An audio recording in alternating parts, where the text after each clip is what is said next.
Welcome back to Review Lens. Today is Steven McQueen Day. Wait, what? I saw the 1958 sci-fi horror film, The Blob, in the theater and I will never forget it. The film cost $110,000 to produce. It grossed about $4 million. Not bad. The Blob is one of the most cool and charmingly strange entries in 1950s monster cinema. Starring a young Steven McQueen, yeah, he was billed as Steven in his first lead role. The movie became a defining example of the low-budget yet highly creative sci-fi films that emerged during the post-World War II era. The film remains beloved for its campy yet effective thrills and its sly commentary on the anxieties of the time. Even though The Blob helped launch Steve McQueen's career, he wasn't thrilled with how little he got paid. He reportedly earned $3,000 for the role, which he only accepted because he needed the money. To make it worse, the producers offered him the choice between a flat salary or a percentage of the profits. He chose the money up front. Bad call. The film ended up being a major hit, earning over $4 million.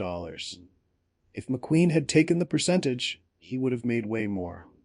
Don't worry, McQueen later became the highest paid actor in Hollywood. Steve McQueen had been struggling to make a name for himself in Hollywood before landing The Blob. Though he wasn't yet the cool movie star he'd later become, you can already see his charisma in the role. As Steve Andrews, McQueen's natural swagger added a layer of confidence that made him such a captivating leading man. It's funny to think he started his career screaming at people about a killer blob. Get this, the silicone blob used in the movie still exists today. It's stored in its original tin container and kept by Jack Harris's widow. Fans of the movie can even catch a glimpse of it during special screenings or fan events. Before it became The Blob, the movie had a different, much clunkier title, The Molten Meteor. Thankfully, the filmmakers scrapped that and settled on the much simpler and catchier name we know today.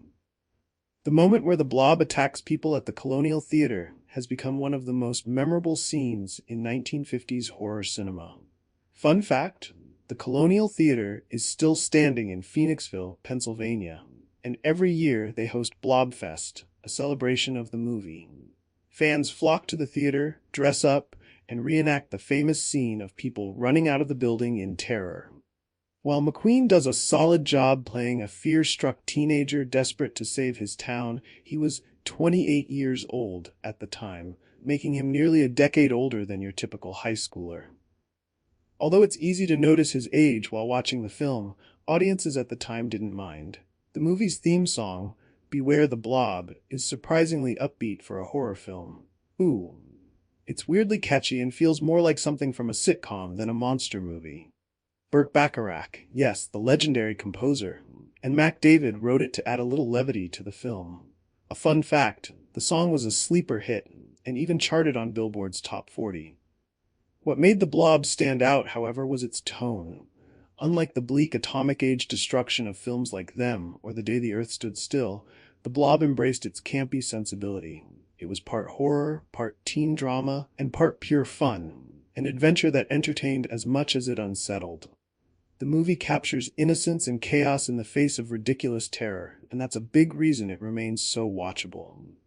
For Steve McQueen, The Blob may not have been the career-defining movie he wanted at the time, but it was the stepping stone he needed. Without it, he might never have become the Hollywood legend we remember today. As part of a genre often considered disposable, The Blob endures because it's simply fun. It doesn't take itself too seriously, yet it still manages to deliver moments of genuine tension. So, take a look at The Blob. Was McQueen too old to play a high school guy? Let me know in the comments. Thanks for watching, and don't forget to like, share, and subscribe for more reviews and deep dives into classic films like this one. Now, if you don't mind, I need to scrape this jelly blob off my boots. It's kind of burning me. I don't think I'll ever put strawberry jelly on my toast again. See y'all next time, and don't forget to save us a balcony seat. Extra butter on the popcorn, please. Right through the door and all around the wall. A splotch, a blotch, be careful of the blob. Beware of the blob, it creeps and leaps and glides and slides across the floor. Right through the door and all around the wall.